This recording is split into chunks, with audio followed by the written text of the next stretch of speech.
Just slightly removed from the noise and confusion of the streets of New York City is the office of Dr. Lynette Carrington Cox, a faculty member at Columbia University Medical School and the Associate Director of the Emergency Department at this major metropolitan hospital.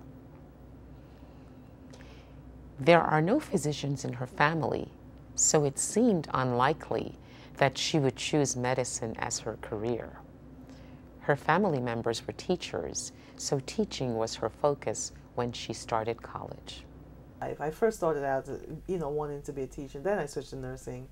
Then something happened where I took some courses in the summer because of some conflicts. I had to work too, and I had some conflicts at work. And I took my science courses in the summer, and I took my courses with some pre-med students. And I was taking these courses, and my science grades were really good, and the pre-med students, they were struggling. So I said to myself, if they can do pre-med, maybe I can do it too. How would she characterize her mission? My first mission would be patient care, and to provide the best patient care. But I see my mission as twofold. And I often remember when I was applying to medical school, I've often prayed, Lord, if you help me to get into medical school, that I would do my best, and I will tell others about Jesus. And I've had the opportunity to do that during my long career. And I would have to say I've made use of that opportunity.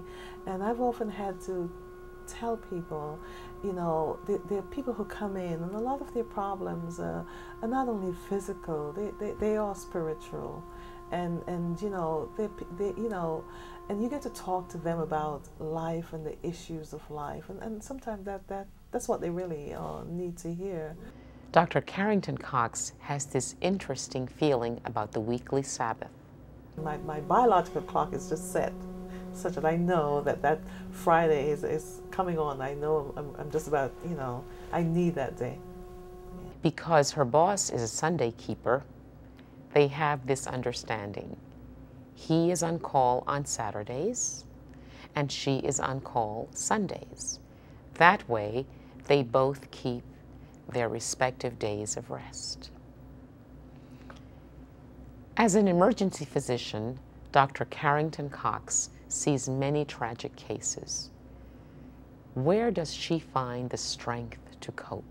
I find prayer is very important to my very existence. I pray every day. I pray when I get to my office. I pray when I get to work. I pray when I take care of patients. I pray over very difficult cases. I pray that I don't make a mistake. And what does she love most? The little old ladies and the little old men I take care of. That's what I like best about them. There's something about them that I could relate to. I love talking to them and listening to their stories, and sometimes it puts life in perspective for you.